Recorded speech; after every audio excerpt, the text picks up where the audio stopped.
आज मुझे थोड़ा सा दुख हुआ। कुछ दुकानों के सामने मैंने देखा कि इतनी भीड़ लग गई, लोग सोशल डिस्टेंसिंग फॉलो नहीं कर रहे थे। कुछ दुकानों के सामने, अपने लोग बहुत अच्छे हैं, दिल्ली के लोग बहुत अच्छे हैं, लेकिन कुछ जगहों पे लोगों ने सोशल डिस्टेंसिंग नहीं मानी, भगदड़ मच गई।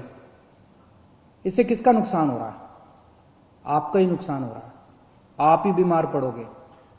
आप सोच के देखो कि अगर आप उस भगदड़ में थे और उसमें 2-4 लोगों को मान लो कोरोना था, आपको भी हो जाएगा, क्या फायदा होगा? आपकी जिंदगी खतरे में, आपके परिवार के लोगों को हो जाएगा उसके बाद। तो क्यों इस तरह का रिस्क मोल लेते हो? क्यों इस तरह की गतिविधि करते हो?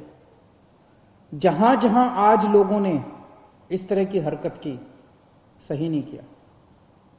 कसम खा लो कि कल से हम इस तरह की हरकत नहीं करेंगे, कल से हम इस तरह की भगदड़ नहीं करेंगे, कल से हम सोशल डिस्टेंसिंग पूरी फॉलो, कल से क्यों, अभी से हम सोशल डिस्टेंसिंग पूरी फॉलो करेंगे, कहीं भगदड़ नहीं करेंगे। ये कोई मैं अपने लिए तो थोड़ी कह रहा हूं, मैं अपने आपके लिए कह रहा हूं, आपकी सेहत के लिए कह रहा हूं, आपकी जिंदगी के लिए कह रहा हूं, आपके परिवार की खुशी के लिए कह रहा हूं, अपने दिल्ली के लोगों के सेहत के लिए कह रहा हूं। और ये कोई बहुत बड़ी बात थोड़ी है, और कोई दुकान बंद नहीं हो रही, कोई ऐसा थोड़ी है कि बस 1 घंटे के अंदर कोई दुकान खुल रही है। दुकानें तो खुली हुई हैं, कल भी खुलेगी, परसों भी खुलेगी, तो इस तरह से भगदड़ करने की क्या जरूरत है? लेकिन अगर कहीं पे अब हमें पता चला कि सोशल डिस्टेंसिंग फॉलो नहीं हो रही, कहीं पे ठीक चीजें नहीं चल रही, तो फिर हमें उस एरिया को सील करना पड़ेगा। फिर जो हमने रियायतें दी हैं वो रियायतें हमें वापस लेनी पड़ेगी।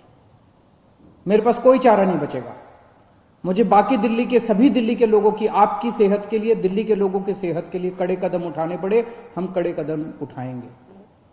इसीलिए मेरी आप सबसे गुजारिश है कि जो ये रियायतें दी गई है, इन रियायतों के, ये रियायतें इसलिए दी गई है ताकि अब धीरे धीरे हम अपनी दिल्ली को खोलते जाएं, अब गतिविधियां शुरू करते जाएं, अर्थव्यवस्था शुरू होती जाए।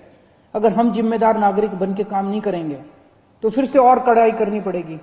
और कब तक हम लॉकडाउन में रहेंगे? जिंदगी भर तो लॉकडाउन में नहीं रह सकते ना, 1.5 महीना तो हो गया लॉकडाउन में रहते रहते।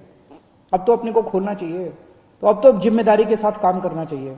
और जिम्मेदारी केवल इसलिए ताकि हम लोग सुरक्षित रहें, हमारा परिवार सुरक्षित रहे।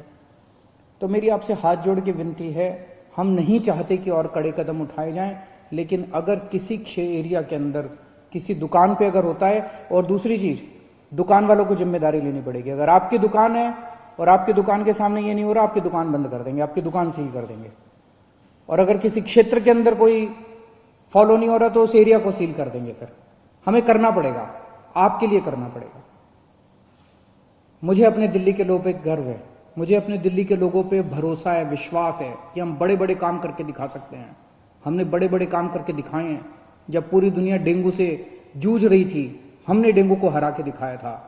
अब हम कोरोना को भी हरा के दिखाएंगे। दिल्ली के लोग पूरी दुनिया को कोरोना को हरा के दिखाएंगे। Press the bell icon on the YouTube app and never miss another update.